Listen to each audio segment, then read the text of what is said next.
food prices go up?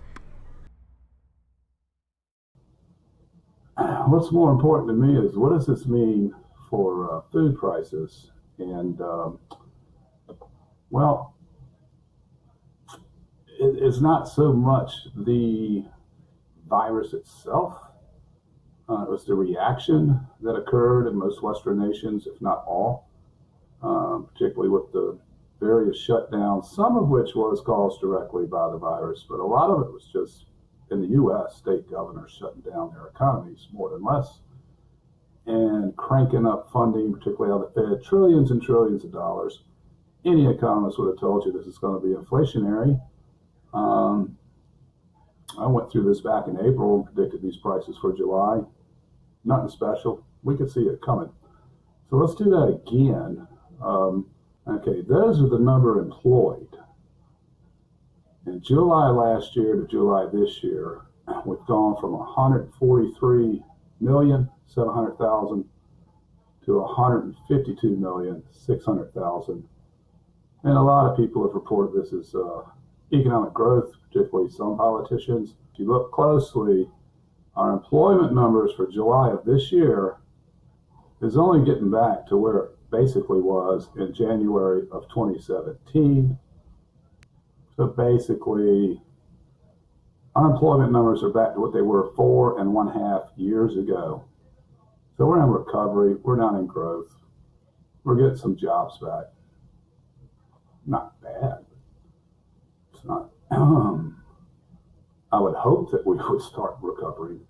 And then next up, I've got your average hourly earnings of production and non-supervisory employees, basically your workers. And if you look here, you see $25.83 compared to $24.67 last year. So that looks pretty good. That is a 4.7% increase in wages for workers, not supervisors, but workers. So that sounds pretty cool, except if you go down here, this is your CPI, which is for all urban consumers. It behaves differently for people in rural areas, but CPI for all urban consumers, if you look here, we've gone to 273. Okay, this year, that's the index. July last year, it was 259, and that is a 5.45% increase in prices. So what does that mean?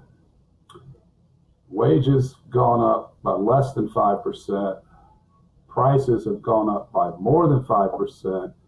What that means is that the American worker is losing purchasing power, which is related to what the purpose of this channel is.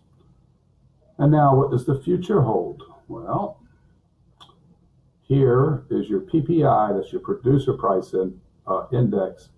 That's what producers pay for inputs into their output.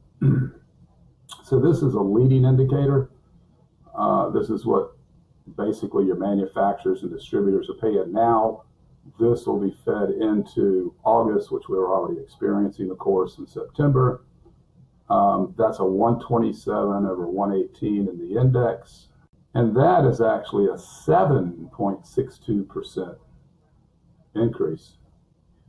A lot of that has to do with those trillions and trillions and trillions of stimulus dollars that were pumped in to keep the economy rolling that our state governors are responsible for shutting down. In the first place, nothing to argue about there. Those are just facts. The governors shut them down.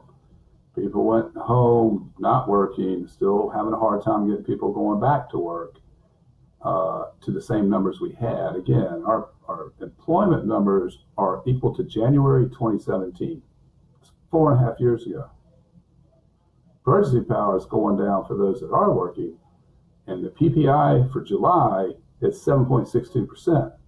Not all of that's going to be passed on to us, but food prices will be passed on because food is inelastic. You've got to have food. Most people depend on the marketplace for everything. Okay, that's one of the reasons I'm in this channel and and what I try to get people to do. We talk to each other. Hey, Peanuts and Pafford, Rural Life with Ross, good to see you in Nunya, Texas. We talk to each other. We're already doing it. I think one of the best things we could do as a gardening community is, hello, Dave, Organic Garden in North Carolina. One thing we could do as a gardening community is encourage people around us to start growing their own food. Household 2 is, what is that, baby, about 800 pounds, something like that, 800 pounds produce with weights. It's hard to get there. If you have 200 square foot garden, you probably grow about 200 pounds. But still, if more people grew food, that will pull demand back off your grocery stores, which would help keep those prices down for when you need to go to the grocery store. Now, you got Nunya in here. Organic Garden, North Carolina, he produces a lot of stuff. Nunya and Little Frenchie, they produce a lot of stuff. Pafford Homestead. But a lot of us aren't in a position to produce that much food, like our whole vegetable and fruit consumption. Certainly not our meats, but it doesn't mean you can't try. So I guess that's the mission for today, is to spread the word to people that don't garden and introduce them to gardening, have them produce more. The situation very much reminds me of the 70s